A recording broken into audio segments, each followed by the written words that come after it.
Les montagnes, majestueuses et élevées, éveillent depuis longtemps la curiosité humaine, abritent une multitude d'histoires et de mystères cachés, et ont suscité notre fascination pendant des siècles.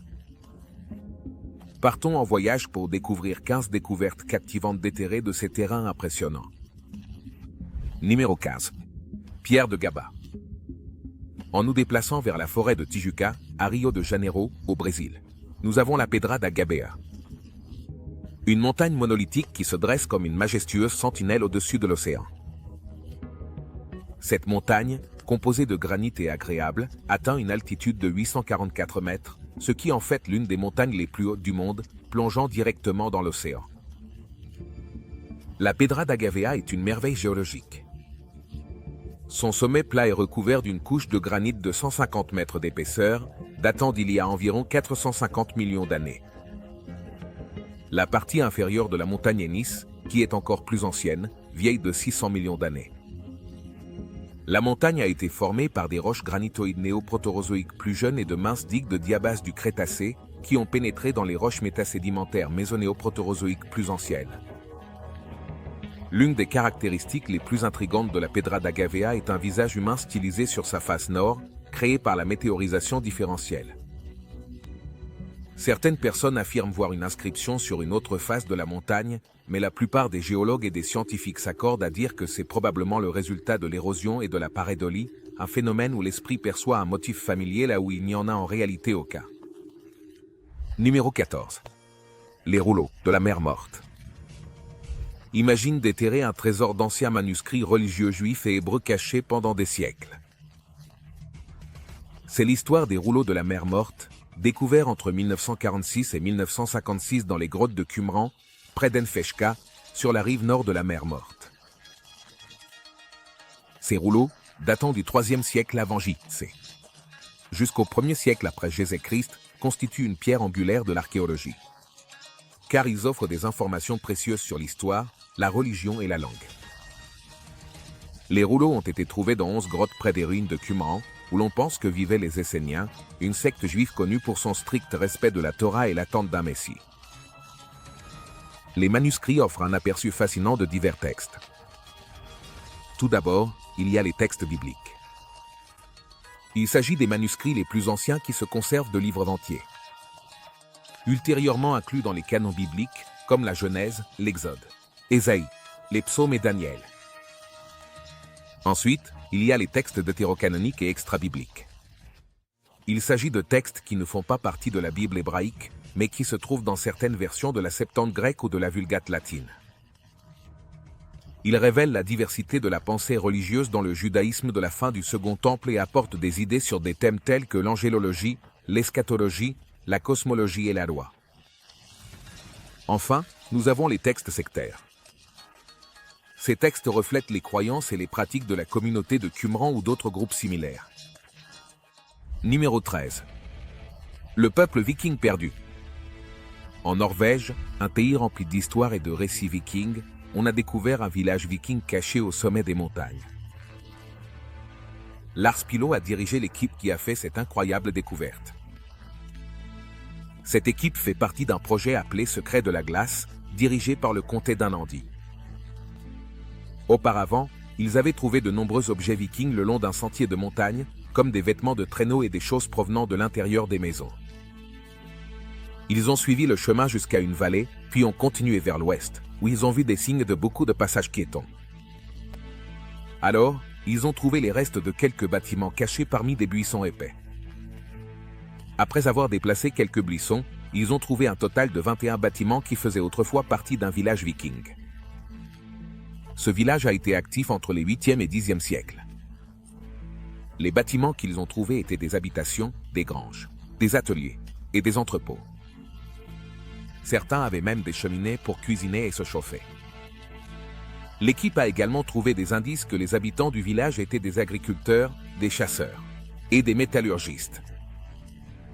Ils ont supposé que les Vikings ne vivaient dans ce village que pendant certaines périodes de l'année, lorsqu'ils voyageaient le long du chemin de la montagne. Il est possible que ce village ait été un lieu pour échanger des marchandises, se reposer, ou une base d'opération pour les Vikings lorsqu'ils partaient piller des endroits voisins. Numéro 12 Aramumuri. Souvent appelée la Porte des Dieux, il s'agit d'une formation rocheuse intrigante située près de la frontière péruvienne avec la Bolivie. C'est près du lac Titicaca, connu pour être le lac navigable le plus haut. La formation peut être décrite comme une grande pierre plate d'environ 7 mètres de côté. La pierre est unique en raison de sa rainure en forme de T, d'environ 2 mètres de haut et 1,5 mètre de large. Et il y a une petite dépression circulaire à la base du T. Ses origines et son but restent en grande partie un mystère. Les experts spéculent sur la possibilité que les Incas étaient en train de créer un sanctuaire ou un tombeau et qu'ils l'aient laissé inachevé. D'autres proposent que cela aurait pu être un lieu sacré pour des rituels célestes liés au soleil, à la lune et aux étoiles. Le folklore local suggère que c'est l'œuvre d'une ancienne race extraterrestre de géants. Il existe un récit captivant sur un prêtre inca qui aurait utilisé cette pierre pour échapper aux envahisseurs espagnols. Selon cette légende, le prêtre possédait un disque en or unique. Il a introduit le disque dans la dépression circulaire qui mène à la pierre, révélant un passage lumineux. Il est entré dans ce couloir lumineux et a disparu sans laisser de traces. Certains proposent qu'il aurait découvert une ville cachée où l'or abondait, tandis que d'autres théorisent qu'il aurait pu traverser un royaume complètement différent. Il existe de nombreux récits de phénomènes étranges associés à cette pierre. Les gens disent avoir vu des sphères lumineuses, avoir entendu des bruits effrayants ou avoir eu des hallucinations avec des êtres étranges. Certains affirment même être entrés dans la pierre et avoir ressenti la sensation d'être transportés à un autre endroit ou à une autre époque. Cependant, il n'existe aucune preuve scientifique qui soutienne ces récits. Numéro 11. L'hôtel sombre de Zeus. Caché à l'intérieur d'une montagne imposante de Grèce, nous avons récemment découvert un ancien secret d'un culte qui adorait Zeus, le dieu grec du ciel et du tonnerre. Connu sous le nom de Mont Lacalan, cet endroit recèle une histoire effrayante. Au plus profond de son terrain rocheux, Zeus était considéré comme le puissant dieu de la justice, de la loi et de l'ordre. Cependant, on dit qu'un mystérieux culte qui avait l'habitude de vénérer au pied du mont Lacalan avait un côté beaucoup plus sombre. Nous parlons de sacrifices d'animaux et, même si cela peut paraître étrange, peut-être même de sacrifices humains. Ce site sacré est en cours de fouille depuis 2006, et ce que les archéologues ont découvert est époustouflant. Là, enfoui dans les couches de terre et de temps, ils ont découvert un autel géant.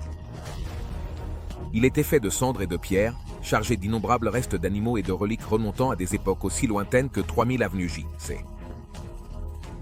Ici, on sacrifiait et brûlait des moutons et des chèvres en l'honneur de Zeus. Voici ce qui est le plus glaçant. En 2016, parmi les tas d'os d'animaux et de débris, ils ont trouvé quelque chose de totalement glaçant. Le squelette d'un adolescent daté du XIe siècle avenue J.C. La découverte de ce squelette suggère quelque chose d'inquiétant et de sinistre. Était-ce la preuve d'un sacrifice humain à Zeus? Ou peut-être l'enterrement rituel d'un membre d'une secte? Les questions sans réponse ne font qu'accroître le mystère. Numéro 10. Grotte Chiquihuit. Connu sous le nom de grotte de Chiquihuit, ce joyau archéologique est considéré comme un trésor potentiel de l'histoire du Paléolithique supérieur. Pourquoi est-elle si spéciale? Eh bien, parce qu'elle pourrait abriter des preuves de la présence humaine en Amérique il y a environ 33 000 ans. Située à environ 2000 mètres d'altitude et presque 1 kilomètre plus haute que la vallée qui l'entoure. La grotte a attiré l'attention des archéologues pour la première fois en 2012. À l'intérieur, un puits de sondage a révélé des histoires cachées enfouies dans la terre, des artefacts en pierre inhabituels.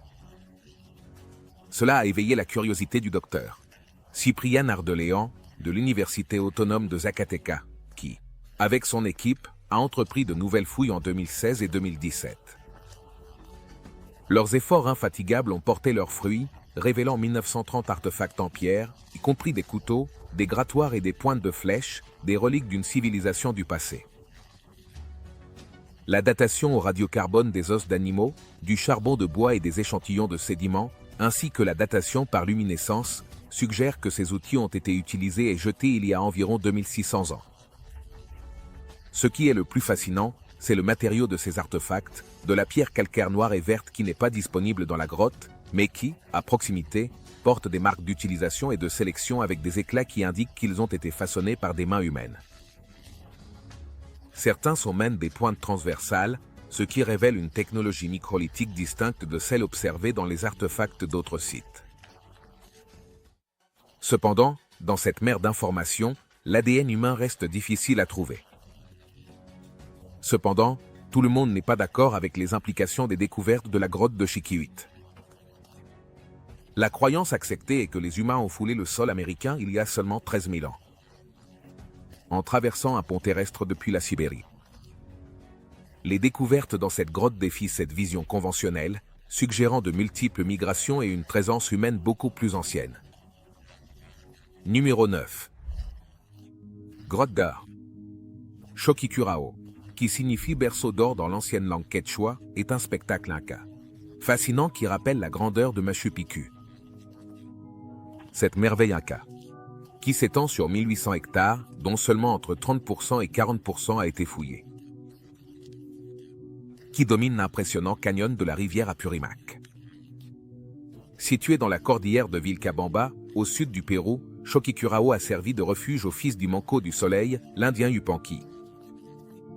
Construite au XVe et XVIe siècle, sous les règnes des dirigeants Inca Pachacuti et Tupac India Yupanqui, la ville était le dernier bastion des Incas face aux envahisseurs espagnols.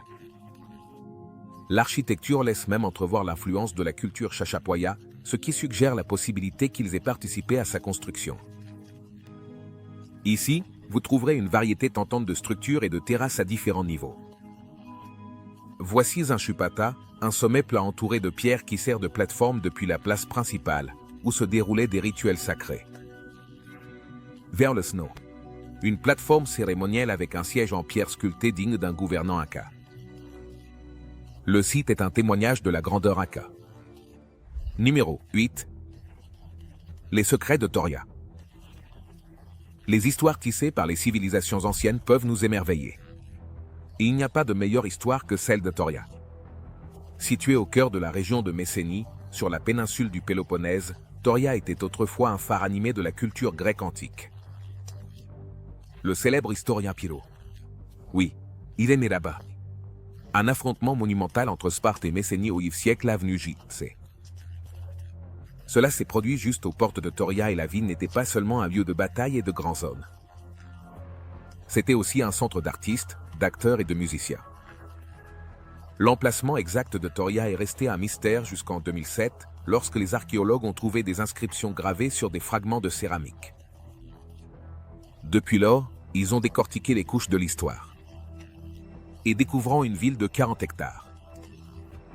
Enclavée sur une colline surplombant la pittoresque vallée de la rivière Pamiso, avec une muraille entourant la ville et des portes orientées à l'est et à l'ouest, Toria était une puissance fortifiée à son époque. L'une des joyaux de la ville était son théâtre, un grand amphithéâtre conçu pour accueillir jusqu'à 5000 spectateurs. Pas très loin, le stade de la ville. Avec une piste d'environ 180 mètres de long et 30 mètres de large, il témoignait de l'habileté athlétique des anciens Grecs. Toria a malheureusement été abandonnée pendant l'époque romaine, mais bien que le temps ait passé et que les restes de la ville soient restés cachés sous la terre et la végétation, son héritage a perduré. Numéro 7. La montagne d'or d'Afrique. As-tu déjà rêvé de trouver de l'or? Pas seulement une petite ou quelques flocons, mais toute une montagne. C'est précisément ce qui s'est passé en République démocratique du Congo. Dans le petit village de Lujiji, dans la province du Kivu du Sud, ils ont trouvé une montagne qui, dit-on, contient entre 60% et 90% d'or, déclenchant une fièvre de l'or jamais vue dans les temps modernes.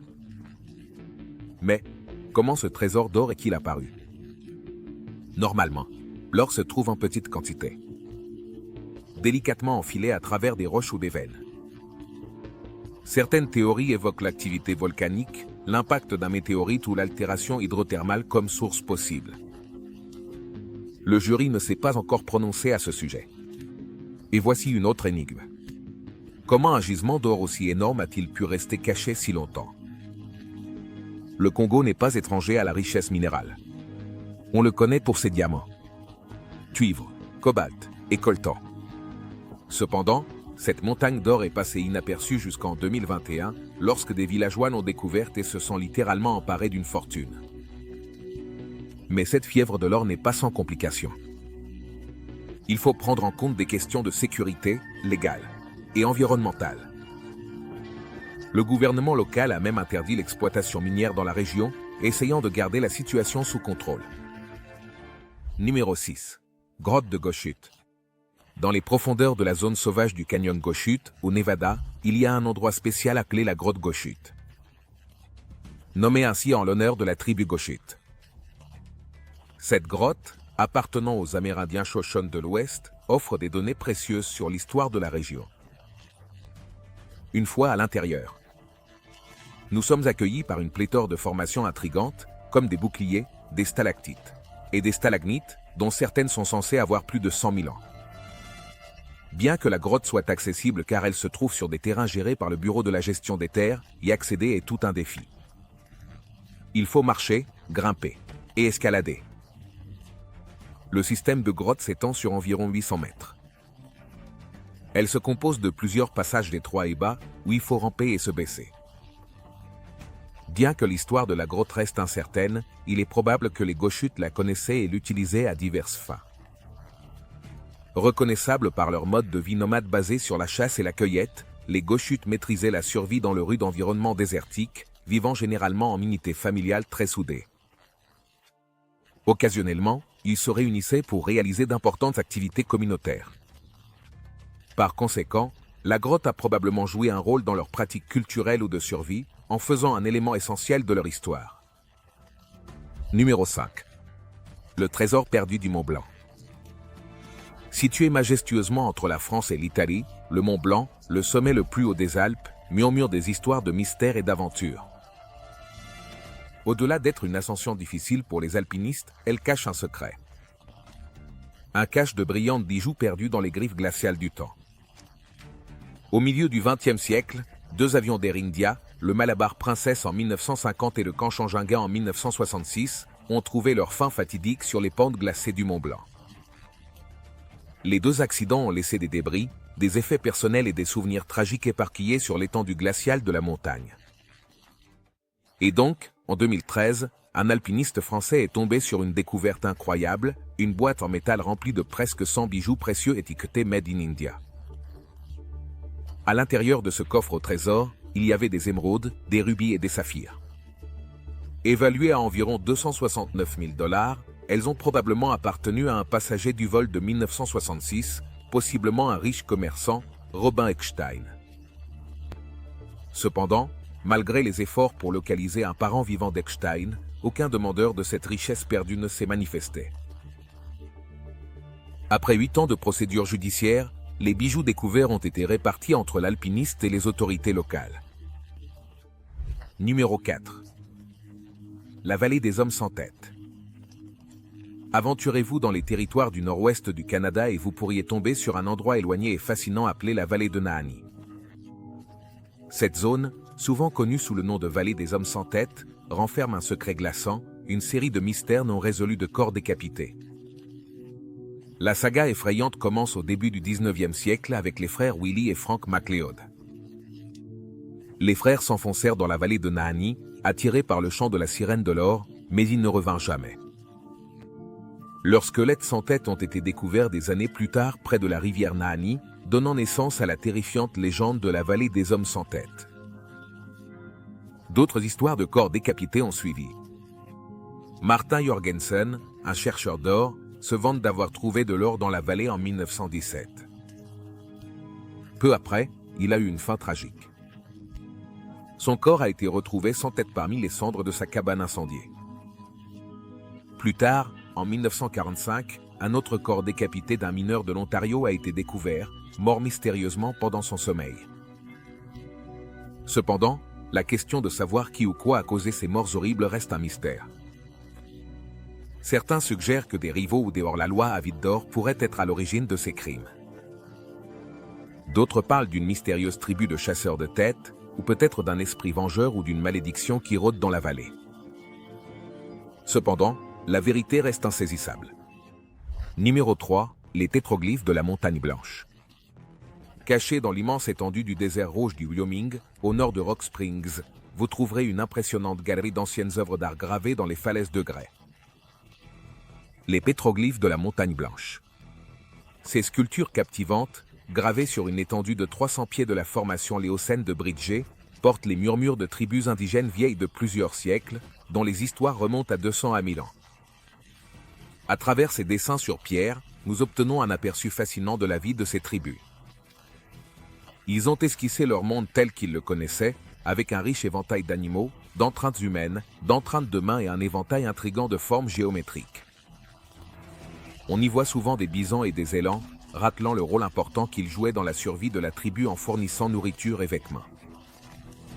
Il est intéressant de noter qu'il existe également des traces des rencontres de la tribu avec les cultures européennes. Si vous regardez attentivement, vous verrez des chevaux et même un guerrier armé d'une épée. Pour les tribus Xochone, Arapaho et Ute, cet endroit a une aura sacrée et on croit que c'est le lieu de naissance des tribus des plaines et du Grand Bassin. Numéro 2. L'Arche de Noé. L'un des récits les plus captivants de la Bible concerne un homme, sa famille et une embarcation construite pour résister à la plus grande inondation du monde. L'histoire de l'Arche de Noé a intrigué beaucoup de gens pendant des générations. Une histoire de survie et de foi qui a conduit beaucoup de gens jusqu'aux pentes du mont Ararat, situé dans l'actuelle Turquie. Une équipe de chercheurs américains et turcs.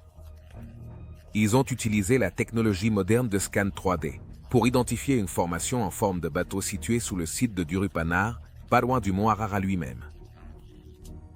Selon les chercheurs, cette formation correspond aux dimensions bibliques de l'arche. De plus, ils soutiennent leur affirmation avec des échantillons de bois provenant du site qui, selon eux, date d'il y a environ 4800 ans. Cependant, de nombreux experts remettent en question ces découvertes. Et ils suggèrent que le site de Durupanar n'est pas un artefacté ancien, mais une formation rocheuse naturelle. Même certains croyants fervents du récit biblique remettent en question le fait que le site de Durupanar soit le lieu de repos de l'arche. N'étant pas situé sur le mont Ararat lui-même, le mystère persiste et la recherche de l'Arche de Noé repose davantage sur la foi et la spéculation que sur des preuves scientifiques. Numéro 1. La chambre secrète du mont Rushmore. Quand on pense au mont Rushmore, dans le Dakota du Sud, il est probable que les visages colossaux sculptés de George Washington, Thomas Jefferson, Abraham Lincoln et Theodore Roosevelt viennent à l'esprit. Mais ce monument emblématique cache plus qu'il n'y paraît à première vue. Une chambre secrète cachée hors de vue. Connue sous le nom de salle des archives, l'esprit derrière le célèbre monument, Dutze Borglum. Il a conçu la salle des archives comme une capsule temporelle de l'histoire et de la culture américaine. Cette salle secrète, prévue pour être encastrée derrière la tête de Lincoln, contiendrait des documents et des artefacts essentiels qui raconteraient l'histoire des États-Unis aux générations futures, même à de possibles visiteurs extraterrestres. Le grand plan de Borglum comprenait un escalier de 800 pieds de long menant à une imposante porte de 18 pieds de haut imitant une ancienne tombe. L'intérieur prévu serait une grande chambre avec des vitrines en bronze et en verre remplies de documents fondateurs, comme la Déclaration d'indépendance, la Constitution et la Déclaration des droits. Cependant, le destin avait d'autres plans. Borglum a commencé à travailler sur la salle des archives en 1938, mais de nombreux obstacles, comme le manque de financement et des problèmes techniques, ainsi que sa mort prématurée en 1941, ont laissé le projet inachevé. Son fils, Lincoln Borglum, a terminé les visages présidentiels emblématiques, mais il n'a pas poursuivi le rêve de son père. Pour la salle des archives, cette chambre secrète est restée un rêve partiellement réalisé jusqu'en 1998, lorsqu'un clin d'œil à la vision de Borglum a été créé. À l'intérieur de la chambre, une voûte en titane a été installée avec 16 panneaux en porcelaine qui détaillent l'histoire du mont Rushmore. Des États-Unis et du monde, scellée avec une pierre de couronnement en granit. Cependant, elle reste hors de portée du public pour des raisons de sécurité. Les nouvelles découvertes enrichissent nos connaissances sur le passé. Merci de nous avoir regardés et à la prochaine.